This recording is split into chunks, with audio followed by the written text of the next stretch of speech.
Hello, everybody. Hello, hello, hello. Cool, cool. Just checking that the sound is okay. Everybody joining in live, joining in via YouTube, joining us in Lusaka, Cape Town, and Joburg. Fantastic. All right, I'm gonna show you the audience in the Joburg studio. Hi, hi, hi, hi, hi. Excellent, excellent. This is fantastic. We are in Joburg. Phiri, if you could pause that, the sound. We're in Joburg right now, and we are hosting the Pranary Game Changer event. So welcome to Pranary. Excellent. So Pranary is a practical business school for entrepreneurs. We help entrepreneurs to learn how to grow their businesses as well as grow their careers. We help them fundraise and really growth. So we have a number of programs, but our flagship program, which is a program that we're running now, is called the Biggest Game Blueprint, which helps existing entrepreneurs and people in careers to grow their businesses. So Pranary was started with the aim of helping you to grow in your life and grow your business as well. So for today's Fireside Chat, I'm super excited. We are hosting live events in Lusaka, Cape Town, and Johannesburg. And would like to thank our sponsors, our partners, Workshop 17 here in Sandton, in Johannesburg, and Workshop 17 in Cape Town, as well as Africa Works in Lusaka. Africa Works, the co-working space in Lusaka, Workshop 17, co-working space in Johannesburg and Cape Town. And now for today's event, today's Fireside Chat, I've got two amazing women. These are powerful women, solar-powered women. The energy twins, Lebo and Tumi. They have started companies in solar energy and electric battery manufacturing. How cool is that? So a big hand for Lebo and Tumi, please. Okay. Yes.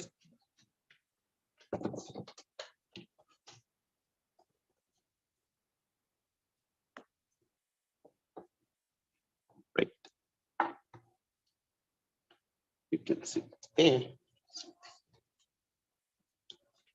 Cool. Hello, everybody. My name is Sandras. I'm the CEO and founder of Pranary, and today I'm chatting with the awesome twins, the Bashele twins, the powerful women. And here in South Africa, we're celebrating Women's Month, which is super, super cool. And there's no better way of celebrating Women's Month than just having conversation with amazing women that are making it happen in an industry that's really male-dominated. So welcome, Lebo and Tumi.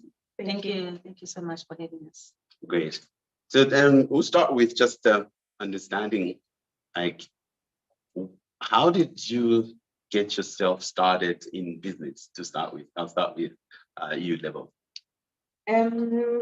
Perhaps maybe you would be the one to answer this, but let me go ahead anyway and present it. Let's see how this comes out. Way back in 2012, government said. Sorry, speak up a little bit. So way back in 2012, government started the IPP program rather, and the understanding was they were bringing investors to come through and do renewable energy. It was called renewable energy. What do you call it? REAP, or it's called REAP, yes. So at that moment, there were opportunities open up, and to me then said, Lebo, I think I'm going to quit my job and let's go for this thing. And at that time, we have an ancestral land in the Northwest and in Sipai, and then we identified a few megawatts there, hectares that we could use, and then we put our names up me actually quit her job. She really believed in this sustainability job and said, I think we're going to do a run for it. So then, because this was a project that you know, you have to put in money up front and work through the project, money eventually ran out. And the understanding was, okay, then going back to work. She went back to work. And after a few years said, no, we're coming back now, but we must run a sustainable business. It's not enough to have a business that where government buys, but we really need to have a business that is sustainable. And that's where the idea came to say, what sustainable businesses are available out there? At that time, battery assembly was only starting in this country, and even solar PV on the rooftop was also, you know, taking up. So we then went into the business. So we saw the opportunities in the market and then ran for them. Fantastic. And what would you like to add to that, Phiri? Yeah, you know, the idea that it's not always the end of the world if it does not work out. So we are glad we are where we are because we came back. Yeah, I see that as a common thing, actually, because a lot of times people think that if you're going to entrepreneurship and it's not working according to plan, and it rarely does work according to plan, right? That people now kind of feel embarrassed or shy to get a job to help them through a particular time and then get back. Could you tell us about that moment, like when you actually had to go back and start working and trying to make ends meet and still trying to push your business? What was that like? It was a lot more focused. So we had a plan to save as much as we could. And here there was a plan to say when we reach a certain point, perhaps that would be around the time. So it was much more targeted and much more learned in a way. So it didn't take us, well, it actually took a good 5 years. Yeah. And when we went back, it was we had a lot more focus and a lot more energy. Yeah. And when it comes to solar, like how have you managed to make moves in the solar industry? What are some of the tips you'd give other people who are trying to build businesses in solar, specifically solar energy manufacturing? How have you made it happen? What are some of the things that you will teach somebody, say, this is how to make it in the solar industry with something which is not documented in a textbook? It matters the kind of hardware that is used in solar. I think it's one of the lessons that not just only as people that have been there in the industry have learned. Solar is almost like it's very wide and open. You know, there's the quality stuff and then there's everything else. And so it takes time to eventually realize that you have to get the right balance and where that balance actually lie. So even on the manufacturing side, when we decided to manufacture, we really looked at that as well, where we want to have a quality product that is more accessible. But we can't have the cheapest and we can't sleep at night. And right now with the load shedding, I know that with load shedding now for you, there's a lot of demand. Tell us about what's happening now with the demand, but also another question that I would ask is, do you think solar energy would be the answer to the current power shortages in Africa? Yeah, the demand is quite high. Every time there's load shedding in this country, we get a spike in demand. But the peculiarity about this load shedding in the last few months, it wasn't just a spike, it really was prolonged. So yeah, it was sustained, and as a result, the demand was a lot higher than we've ever had before. And even today, as we speak, components are still not available. I think we only have solar panels now. Inverters are in short supply. Batteries have been in short supply. Even iGen ran out. They have a book that they need to also deliver into the months and things like so. So everybody really ran out, and there is so much demand. And some people know that everywhere where you're looking for solar, you've got queue. So sometimes people even give us money and say, keep it there because I'm holding my queue. So even before you code and whatever, they say, I've given you money. I just want you to be able to assist me. So the demand is very high, and we hope it, you know, it. Not that we hope for load shedding to continue, but the biggest thing that we are wishing for is that we are able to meet demand. I think that's the biggest thing when you can't always meet demand, when you go to postpone installations and things like that. But that's on the household market. So on the CNI market, bigger customers, the demand has always stayed high, although it's spiked a little bit now, but there is where the demand is more or less not as spiky as the household. We want to add. Yeah, but what we're also seeing is the move to get into the business. So if you want to do any training or anything, you almost literally have to queue there as well. So when you have that kind of economics where people can see the demand, you see people also trying to get in, and other things they play in. How do you tell good installers from good installers? Great. And then, so related to that, how do you tell actually what makes a good installer and like compared to just everybody else? And you can speak up a little bit. Yeah. So a good installer for me has got some track record, especially now. You've got to check that a person has done some installations before. I mean, even when we started in Amperion, our own house was a guinea pig. So we had to do it for ourselves first and show others. But I see a lot of people come into the industry without any track record and promising people. So the most important thing is some track record to show that a person can do this. But the other thing to look out for is the PV green card or any similar training. I think TQRS also does training. People must show that they have training, because solar is also not as easy as it looks. You know, the installation of panels on your roof, and you know, the drilling of your wall. You know, people will be playing around with your distribution board in your house. These are electrical things. So you want to make sure that the person that does that is qualified and is experienced to do it. So those are the questions really to ask. I see. And tell us now specifically about your like, I think there's three main businesses, right? You've got Amperion, you got Sunstore, and you got iGen.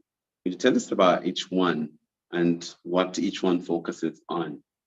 So almost at the top is Amperion Energy, right? And Amperion Energy has a wide almost a wide focus. The first is your iGen. iGen, we locally assemble lithium-ion batteries. So what we do there is we import basic cells like everyone else. I mean, everyone else in the world, we import basic cells from China. We import that, and then we also import a battery management system. But we are fortunate enough to have also worked on our own IP. We are developing our own battery management system. This is a system that actually controls a battery. I'm undercharged, I'm overcharged, over voltage, under current, all of that stuff. It's like a circuit. So we have our own IP that we are manufacturing. So that's on the iGen side. We install the same batteries that we make in iGen, we install Sunstore, Sunstore. But at iGen, we are looking at installations at battery sizes of residential and light commercial. But with a recent private equity funding, we are looking at even bigger batteries. And then there's the Sunstore light commercial installations. And there's also Nala Solar within the Amperion group. We're looking at a large scale solar PV. We have our own project that we 100% owns about 20 megawatts in the platinum belt. So that's also completes the focus. Can I just add that Sunstore is really also an e-commerce site. So we are able to sell hardware, and with that means we also then are running a sustainable business. Mostly do very specific brands that we are competitive at, and so in that way we can get the installation business, but we also have the hardware business through Sunstore. The good thing about Sunstore as well, it also builds our pipeline for installations. So they actually feed onto each other. See, now coming to actually the running of business. So a lot of people are joining us are running businesses, different number of employees, but you're dealing with a lot of people, a lot of installers. What are some of what management hacks or management advice, like what do you see that a lot of people struggle with when it comes to maybe managing people or managing a business that's growing? And what advice would you have? I think it's mostly skills. When you're a small business, you cannot afford the best of skills, right? So we have engineers, we use engineers, we have electricians, and all of that. You compete as a small business with any other business that's about 3 or 4 times your size. That means they have access to better skills. So you almost have to admit and accept that you will have will almost always be a training ground. Like the kind of skill that you really want, you can have the kind of skill that you can afford. That is one of the hardest things about it. But what we do is we look at making sure that we have document processes, so that when people come and go, we have a quick way of getting them. And we accept that we make young people look very good. And for us, it's something that we pride ourselves in and measure. If we were thinking of it as a negative thing, it would depress us. So we have to embrace that and say, in the process of producing high quality stuff, and all of that, we are also producing high quality people that are moving. So it will make you feel a lot more. You will feel the impact a lot. So that somebody said that I always train people and they go away, and then the question is that, what if you don't train them and they stay? And they stay.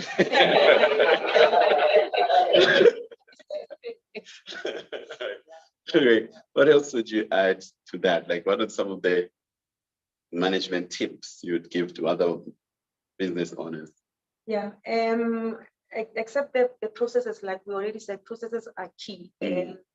Especially in a place where we do installations, it's very important that people do the right thing, because the risks are very high. When there's errors, or when people come and say their walls are cracked or things like that, you take the responsibility. So yes, the processes must be good. But the management of cash flow is also very important. Somebody has to watch expenses and watch them like a hawk. Without that, you also don't have a sustainable business. It's very easy for people to say, oh, but we want this, everybody wants a nice to the organization. You have to tell people, no, not this time, wait. So managing your cash flow and making sure that your business is sustainable is also very important. And then when it comes to working with family, right? Working with the relatives. So we find actually that a lot of people we encounter, whether going through Pranary or actually as me and Lele work together and invested Sarah and Jake, a couple, and a number of companies made investments in a couples and siblings. In your case, what is it like? Like, who's older? Level to me. Apparently, less older. And so it's not even settled up to now, eh?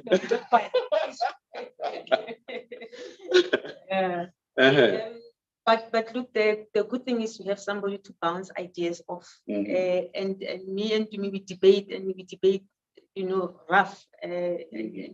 She's a person that I can say whatever I want. and bounce ideas off and get corrected and be stopped. And so that is the best thing about working with family. I see people living lonely, chief executive environment, and where they can't bounce ideas off. With me every single day. I'm with me on the phone every single day. I run the Amperion side of things, and she's mostly in iGen, but she hears from me all the time. Make sure, and she will ask me questions as well and hold me to account. So it's really good to work with family. And what would be some of the things to consider when working with family? Like, what makes it healthy and sustainable? Trust. The thing that makes it work is because you know that you can trust someone that has the same, even though you might have different ways of approaching things, but it comes from a good space. And so that's what makes it work. And I'm able to compare because I've been in a different context where I'm not working with family. You have to build that. And it takes a lot more effort to sustain that. Whereas on the side where you are working with somebody that you already trust, possibly because you're already family, there's nothing to build there. It's there. I opened my eyes and she was there. So I don't doubt it. Yeah. I think that you raised like really good points, and I think something also just speaking to other entrepreneurs and just relationships. So we're running this program, the biggest game blueprint, and we're talking about playing a bigger game. And one of the things we talk about is relationships. So a lot of times people think that if you find somebody to work with or somebody to marry or somebody to date, that now you become the same person, that you should just agree all the time and you're identical twins and you don't know. Right? And then even the things that you choose, we were talking earlier, by the way, well done. Congratulations on being a doctor. Right? Big hand for. So we're saying like choosing your mountain. So she got a PhD, and then to me, climbed like the highest peaks in the world. So she's climbed 2 of I've already climbed 3 of the 7 peaks. So these are top peaks in every continent. So I've already done 3. And children, 7 comrades.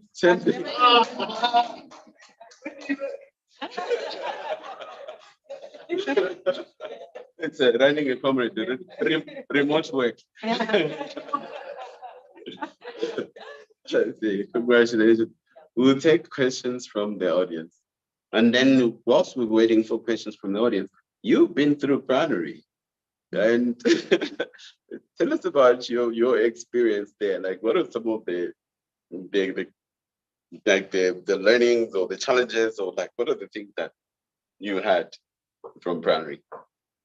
We've learned a lot from Pranary. All the learnings that we did there, I still apply to this day. All those things that Sandras used to tell us, I always think, and this is now part of me. It really opened our eyes around, as we pivot, we're looking for new opportunities. Now we do it with a different thinking, and we now know how to choose our next paths. So that to me is the biggest thing, and I find myself telling other people what to do as well because of all the learning. So it really was priceless. It really changed our lives. Yeah. Brilliant. And for you, I know like both of you were working and running businesses, and then we have the Pranary course. But that exactly. So we are looking at other new opportunities, and we literally apply that. And for us, we realize that we do not have to go too far. We need to test early. And that's for us what we apply even now. We are venturing slightly into waste and other things. But we go in and test, and we don't have to wait and do a huge business plan. And we make strides, and that is for us was a game changer in the way we think about how we build our businesses. Fantastic. Well done to you. And you're both super hardworking, super smart, super dedicated. Big hand. Great. Any questions from the audience here? Yes, there's a question from Peter. I have a question for you. I'm very interested in you. And I think what you're doing is amazing. So great to have more representation in the space. What I wanted to ask you is, how is round six affecting your business with the movement in your impact? Or do you have any goals towards that?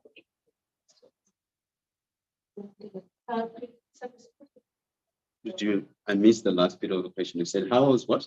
Round six, so it's the movement. Oh, round six. Yeah. Okay. Well, so the question from here is that how has round six affected your business? But you need to tell us what round six is. A boxing round. So it's a renewable energy program that is run by the government. Government is the off-taker in ESCOM. Okay. But these are very large projects, about 100 megawatt, after 75 megawatt. But they go through what we call competitive bidding. And these are large, in a lot of cases, when they show solar, they show these large farms.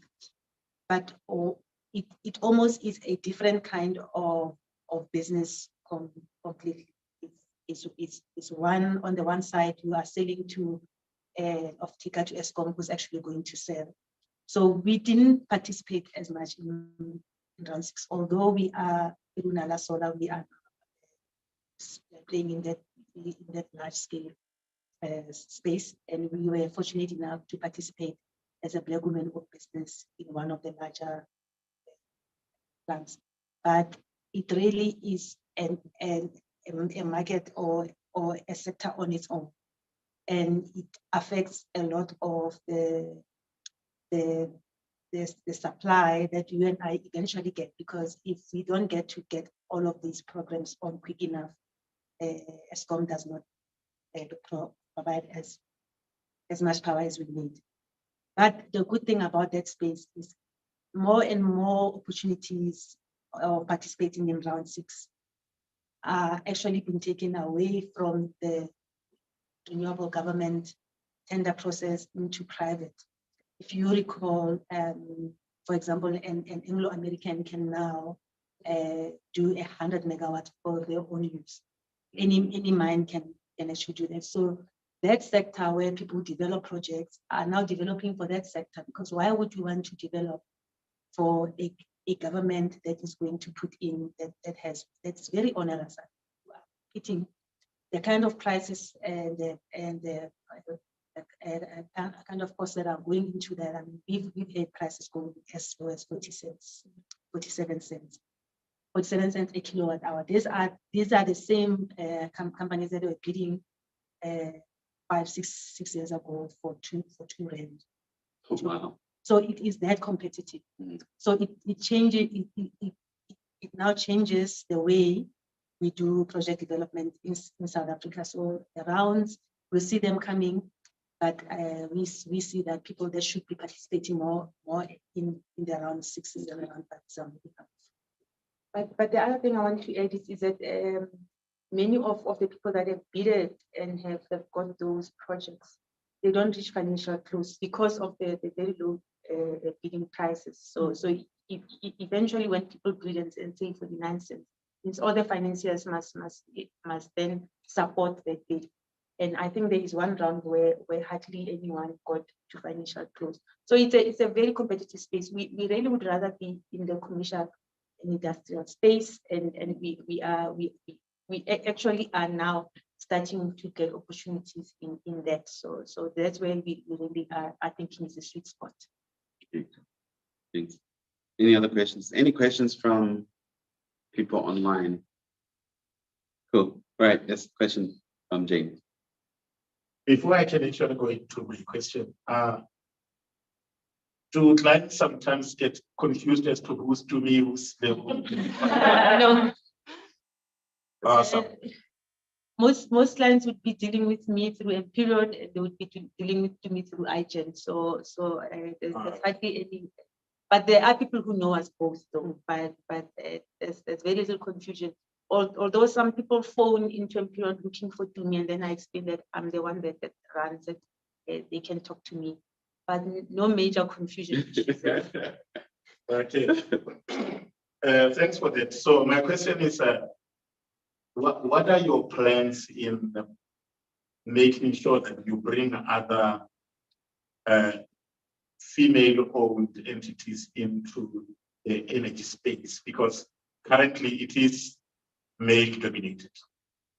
Yeah. No, maybe repeat the question for people streaming. It says, what are your plans in trying to help other female-owned businesses come into space? In other words, do you have plans, or do you do that? Yeah.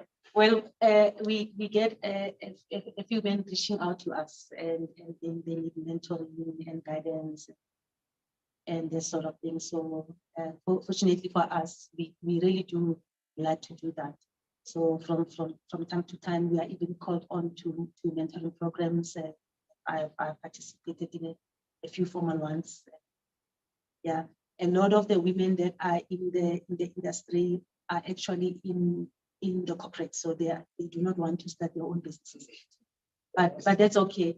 Those that want to start their own businesses, we really do exchange opportunities and get to speak to them and say, where are you? How do we do that?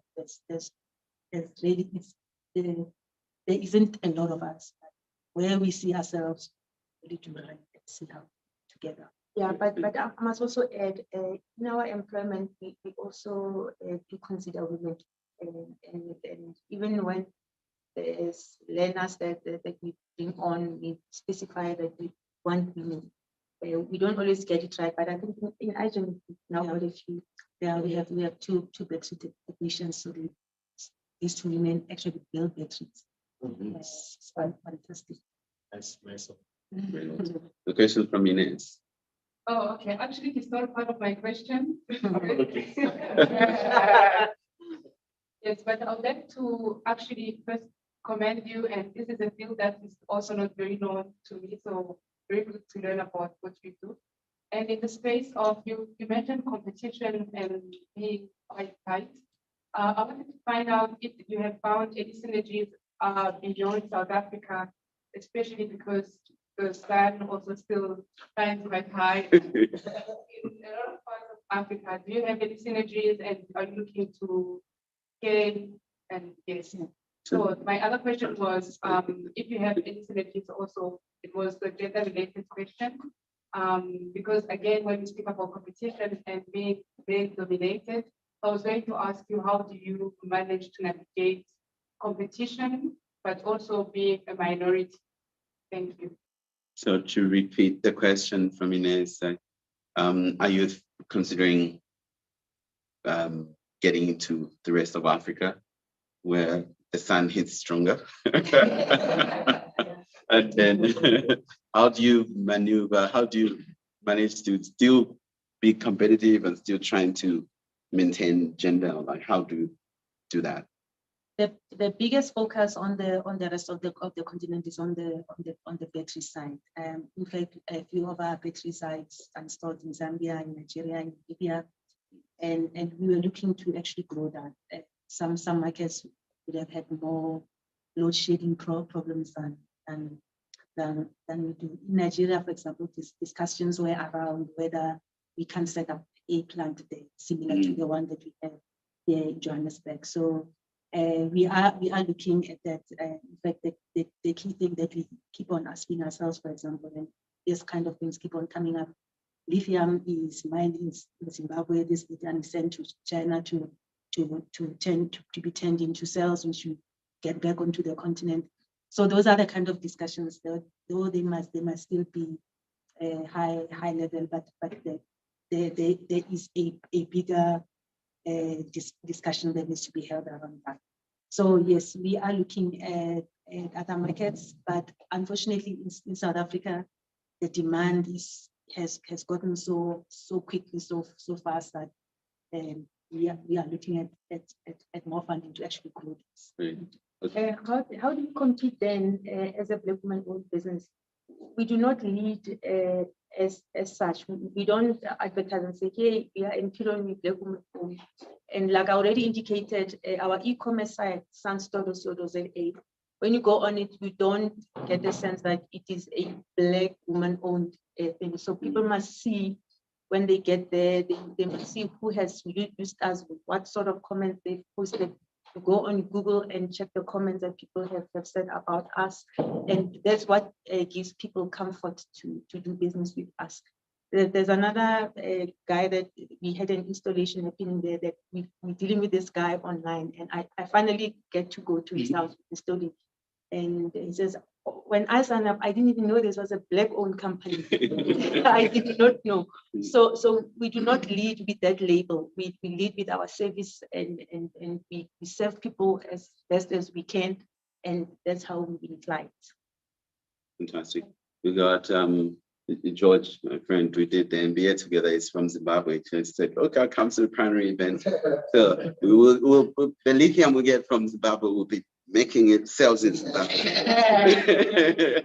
And it goes Nigeria, Russian, and lives in South Africa. And Nigeria, I know that there's a lot of Black power issues where having a generator is like having a fridge, right? Like, you don't have a generator? Yes, go ahead. To me and Lebo, thank you so much for your story. I appreciate it. So as an entrepreneur, it's good to see you and also those experiences. I've got a lot of questions now. But I'm not going to ask more questions. But my first and foremost, I do understand that Amperion is on the some stuff. Okay, cool. Who's the CEO? The question is, who is the CEO of Amperion? I'm No, the one. Yeah. Look,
it is important that we don't compete against each other as Africa, but we actually build an ecosystem where, you know, we can build one battery, you know, using components from different countries, etc. And yeah, that would take much more than one organization. It actually takes nations within Africa to do this. But I think things are underway. We are seeing governments making moves much better than before. But there are other, except the lithium-ion batteries, there are other batteries that are available out there that Africa could be doing. For example, we've got vanadium and there's vanadium-based batteries that have already started, as an example. So because Africa has got raw materials, really we should do harder to beneficiate, and we see universities are helping out. I think the UWCs, etc., are helping to build the ecosystems around it. Great, thank you, and thank you very much, and thanks everybody, and thanks for the patience, the people joining us online. We got cut off for a bit. And lastly, what would be your final words to entrepreneurs who are trying to grow their businesses, who are trying to figure out what to do? If you had to give them just maybe one or two pieces of advice, what would it be? I would say you must keep at it. You have to stay the course. What I have seen before is be keep up easy. It doesn't mean that you have to flog your horse.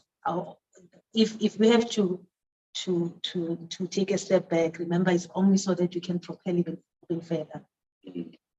Fantastic. Thanks, Eva. I would also say the same and say don't give up. If there are times when we give up just when we could, you know, at the worst, when we are about to go up. So be very careful that you're not giving up at a time when you could be already on your way up. Just watch for the signs and say, is this the time or is it not the time? But most importantly, grow your customer base. I think once you can sell, you know, the sky is the limit. That's the biggest focus. The product must be relevant to the market so that you can grow the business. Fantastic.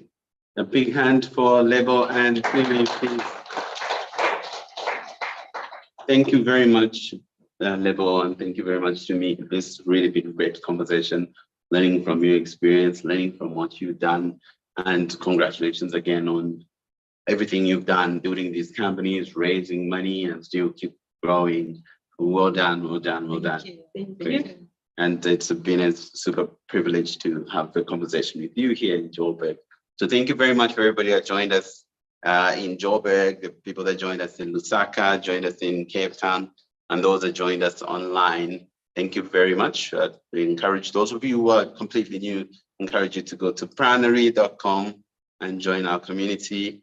And we've got a new hybrid coaching program called The Biggest Game Blueprint, which is aimed at helping you to increase your income, your impact, and your leadership. So this new program starts in September. And what we have now is we have a special rate for the founding members. And so it's this one is a program for people with existing businesses or people in careers, but they want to up their leadership. So go to pranary.com and then you learn more about this. And we'd like to thank our partners, Workshop 17, Cape Town, Workshop 17, Johannesburg, as well as Africa Works in Lusaka, Zambia. And thank you to everybody who came through. And so in all the places, continue to network. Certain here, there's food and drinks, and wherever you are, there should be food and drinks. All right, thank you very much, everybody. You stay in the game. All right. Thank you.